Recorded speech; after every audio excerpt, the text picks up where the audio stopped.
Hi, welcome to Stories with Wanda. We're going to read a book. It's a photo fable by Peter Johannes. It's called Tedric The House Mouse, and all of the photos were also taken by Peter Johannes. There was once a place by the deep blue sea, by a field and a wood is where it stood. It was a house in the country, quite overgrown. But it was more than a house. It was really a home. There was a dog and a cat, and that was that. Oh, and one thing more about this house. There was a dog and a cat, but also a mouse. There were people, of course, in this little house, but our story today is about a wee mouse. He was born in a woodpile in the shed, and his wee name was Tedric, so everyone said.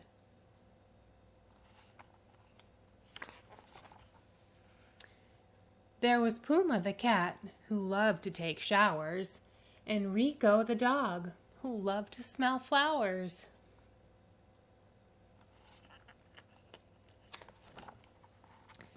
Rico and Puma were brothers, but from different mothers. Rico's job was cleaning ears. This house was fun for a mouse.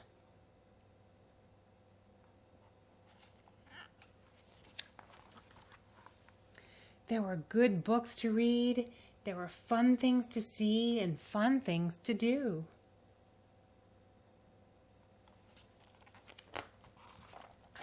Like climbing in and out of a shoe. And there were paintings to view.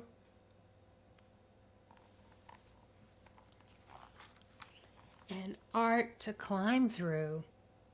Tedric loved fine art, don't you?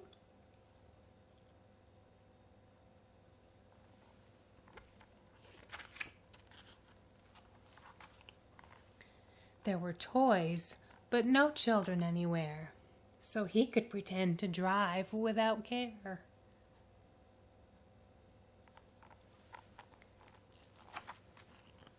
And visit his friend the teddy bear. When I pretend to be an astronaut way up in the sky.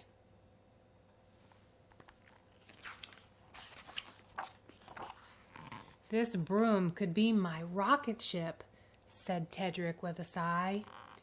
I'd love to be just like a bird and spread my wings to fly.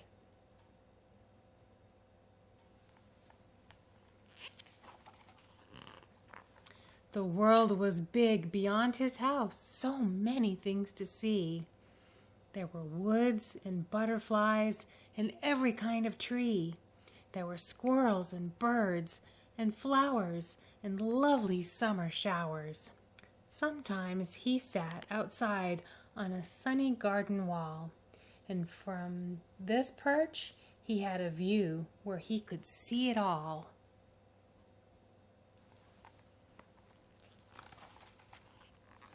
There were chipmunks with cheeks full of seeds. There were birds and bees and apple trees.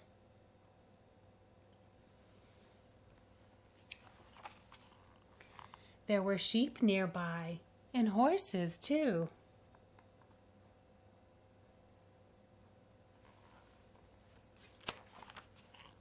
And even a goat named Shoobaloo. All of these things he would never see if he stayed there in his shoe.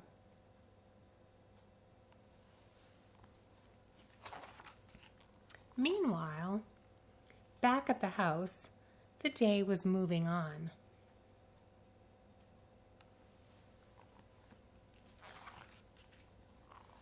The hands of the clock read almost 4.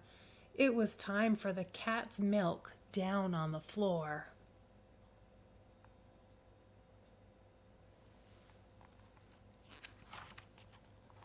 A drink of milk sure would be good. Too bad the cat's in the neighborhood. He climbed up the tall books to look out for the cat.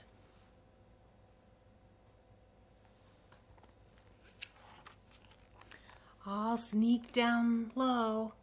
Oh no, what's that?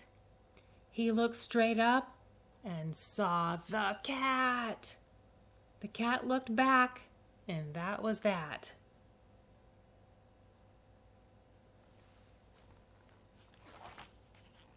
So he ran like a flash straight through the house, and no one knew there was even a mouse.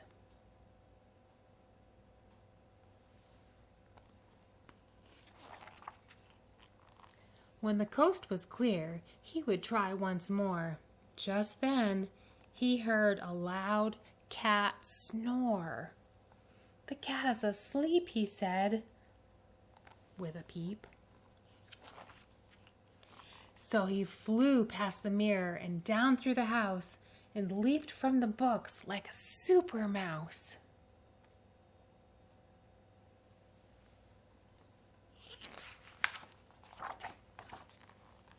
And there was the prize on the rug made of wool, and so he drank cool milk until his belly was full. Now he was ready for Betty, but first, if you please, a quick little wash from his hands to his knees. When his eyes went sleepy, the rest of him soon followed.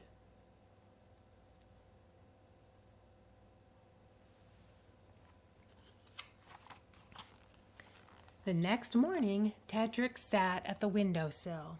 He dreamed of the forest just beyond the hill. The woods were like nothing that he knew.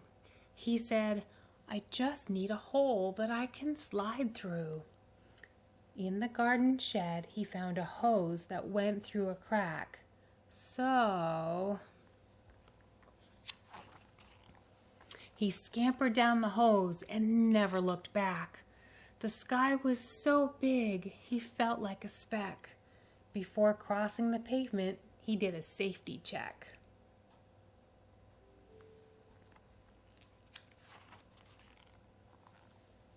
Blue Jay said from above, "Look out for the watch cat, Teddy. He's sneaking around and he's ready." Puma the watch cat was lord of the house.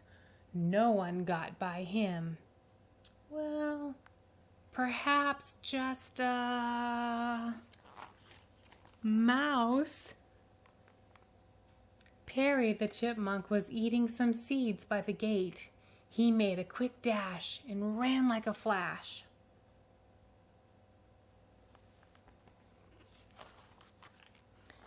But the cat was a little too late.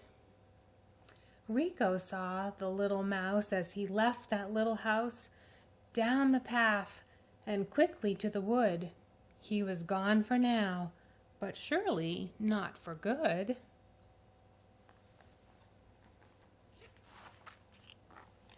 Tedric stopped and looked back at the world he knew. Then, with a big, brave mouse breath, he turned around and entered the forest of his dreams.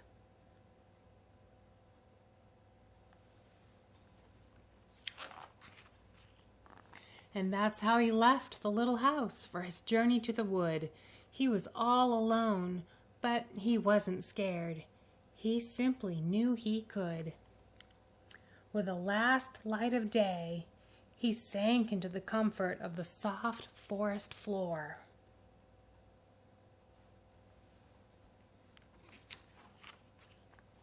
In the morning, he woke up in the forest of his dreams. Sometimes the wishes of your heart come true, it seems.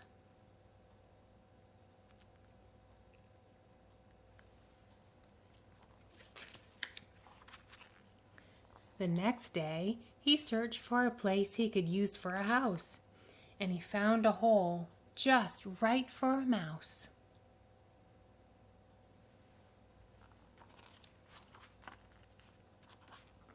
He found some greens for dinner and ate up all his vegetables. There were even berries after dinner.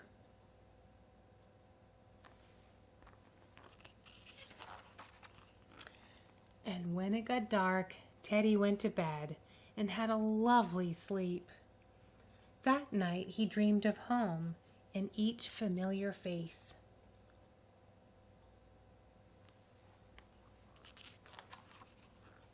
And of course, puppies in space and flying saucers filled with milk.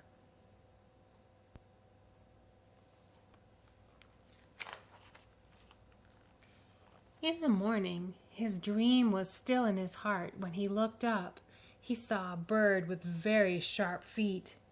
It might have been looking for something to eat. Tedric quickly stayed out of view. If you were a mouse, wouldn't you? He slowly came out. He had made up his mind to leave this lovely forest behind.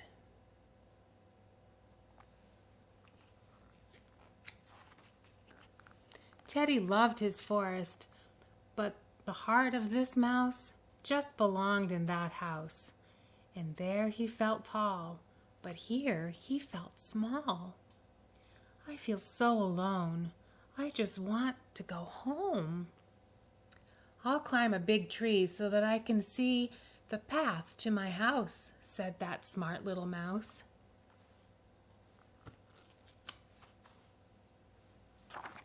From the top of the tree, he could see far and wide to that dear little house there on the hillside.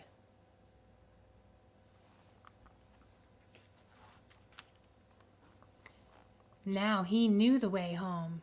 Since it was late in the day, he quickly climbed down and went on his way. Before he left for home that night, little Teddy said a prayer. He asked the moon to light his way, so that soon he would be there.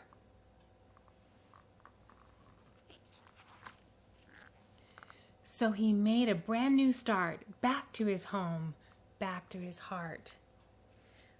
When he was tired, when he found the house and he could barely crawl, he leaped across the hose and stopped at the garden wall. And there Teddy rested and thought about it all.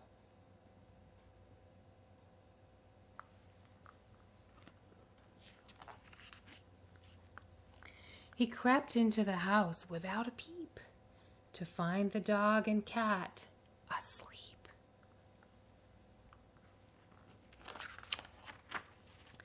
He crept on little feet back to his little house with everyone asleep except for one little mouse. And there he found his heart.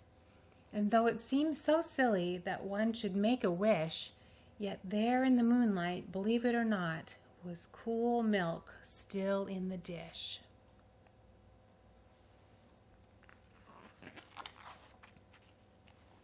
Tonight he didn't feel alone. He was back in the house that was his home. And nothing was stirring in our little house. Not the dog, nor the cat. Just Tedric the mouse.